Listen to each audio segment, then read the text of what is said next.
કેમ આજે આટલા બધા ગુસ્સે થઈને આયા છો? મૂક ને, અત્યારે મારે વાત કરવાનો મૂડ નહીં. અરે શું થયું એ તો કહો પણ. મારા છે ને નોકરી હવે કરવી નહીં, મારાથી સહન થતું નહીં હવે.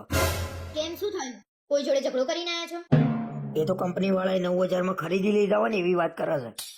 પગાર આપવા છે તો કામ કરવું પડે કે નહીં? તું ખોટી સલાહ ના આલે ભાઈ. હવે તારો ધણી ધંધો કરશે. શું ધંધો કરશો એ તો કહો. પકોડીની લારી કરીએ તો કેટલું મળે? 500 રૂપિયા તો દરરોજના મળી જ જાય. હવે તમે પકોડીનું કરશો એમ ને? કોઈ પણ ધંધો નાનો ના કહેવાય, ધંધો ધંધો કહેવાય. અને અત્યારે ખાણીપીણીમાં બહુ તેજી છે. આપણે નાસ્તાની દુકાન કરીએ. કેમ આવા વિચાર કરો છો? તમારી નોકરી છોડી દેવાનો ઈરાદો છે?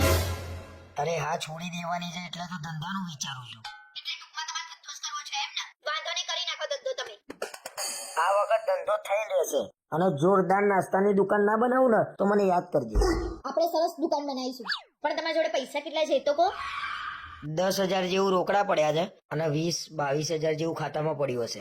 30,000 માં તો ખાલી દુકાનની ડિપોઝિટ જ ભરાશે. બીજું બધું કેમનું કરશો એ તો કહો. અરે એ તો બધું થઈ જશે. તમે છાનામાના નોકરી ચાલુ રાખો.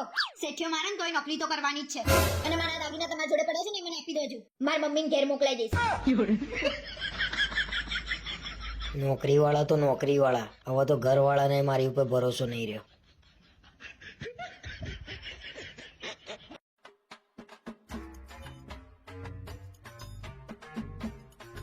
આજ તો મેં તમારા માટે ફ્રેન્કી બનાવી છે. ચાખીને કહો તો કેવી બનાવી છે?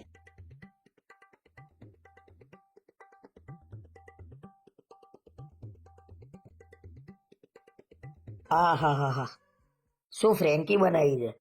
આવી ફ્રેન્કી તો બજારમાં ના મળે. સાચું કહો છો કે ખાલી ખાલી? લે, ખરેખર બહુ જોરદાર બનાવી છે. બીજી બે બનાવીને મજા આવશે ખાવાની. બીજી બે વાળી આ એક જ ખાઈ જજો. પોદળા જેવું શરીર કર્યું છે ને. ખા ખા ખા ખા. આ તો ખાવા દે શાંતિથી. જીમમાં પૈસા ભરો છો તો જવાનું નહીં? છેલ્લા 5 વર્ષથી પૈસા ભરો છો એ તો મને ખબર છે. પણ શરીર ફિટ રાખવું હોય તો પૈસા તો ભરવા પડે કે નહીં? આ નવું લાયા તમે. પૈસા ભરવાથી શરીર ફિટ રહે, એના માટે રોજ જીમ જવું પડે. આ ઠંડી તો જો, થોડી ઠંડી ઓછી થવા દે પછી દરરોજ જઈએ હું. શિયાળામાં ઠંડીનું બાનું, ઉનાળામાં ગરમીનું બાનું, અને ચોમાસામાં તો જવાય નહીં. અને હા, ઘરમાં પાછો પ્રસંગ હતો એટલે નતું જવાતું. તહેવાર પ્રસંગમાં તો પાછું જવાનું નહીં. થોડું શરીર આમે જોવો ને તો સારું રહેશે. અરે પણ હું આટલો તો ફિટ છું. મારે તમને કોઈ સલાહ નહીં આપવી. ભલે ને ફુગ્ગા જેવા થઈ જતા, કોઈ તમારા સામુએ ના જોવા. લોકો તમારી મજાક ઉડાડશે. ફુગ્ગો. મને કોઈની ચિંતા નહીં, પણ જો રિયા ભાભી આમું ના જોવે ને તો એ મારાથી સહન ના થાય. કાલથી મને સવારે 6:30 ઉઠાડી દેશે. કાલથી ભાઈ જીમમાં જશે. લે,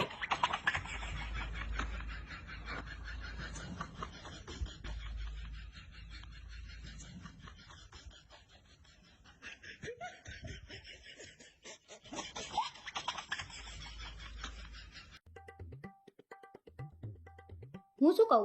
લોકોએ મારી મહેંદીને બહુ વખાણી. એ તારા લાલ ચોળ મેદી આવી હતી ને?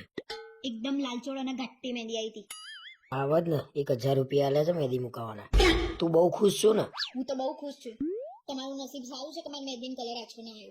મારું નસીબ તો કઈ સારું નહીં. કંટાળ્યો છું તારાથી. કહેવા શું માંગો છો? મારી મહેંદીનો કલર લાલચોળ આવ્યો તમને ના ગમ્યું? મને તો બધું ગમ્યું, પણ તે મને આખા પ્રસંગમાં 1 મિનિટ શાંતિથી બેહવા નહીં દીધો. મને ખબર જ હતી કે તમે આ વાત ઉપર આવીને ઉભા રહેશો. આમાંય તને બધી છેલ્લે ખબર પડે છે. ફોટા ફોટા ફોટા, લિમિટ હોય ફોટાની. બસ મારે કઈ નહીં સાંભળવું તમારું. આ તો પાર્ટી પ્લોટના ગેટમાં ફોટો પડાવવાના, ગાર્ડનમાં ફોટો પડાવવાના, જમતા જમતા ફોટો પડાવવાના, સ્ટેજ ઉપર ફોટો પડાવવાના. ફોટા સિવાય કઈ કામ ધંધો છે? અરે તમે 2-4 ફોટો મારી જોડે પડાવી લીધું તો શું કષ્ટ પડી ગયું તમને? કષ્ટ પડવાની વાત નહીં. હસી હસીને ગાલ દુખતા હતા અને તે પડાયા એને 2-4 ફોટો ના કહેવાય, એને 200-500 ફોટો કહેવાય. તમને મારા જોડે ફોટો પડાવવામાં રસ ના હોય ને તો કઈ નહીં. મને તમારા જોડે ફોટો પડાવવામાં કઈ રસ નહીં. તમને જેનામ રસ હોય ને એની જોડે પડાવજો. મને જેનામ રસ છે ને એના તો 3 દિવસથી દર્શન બી નહીં થયા.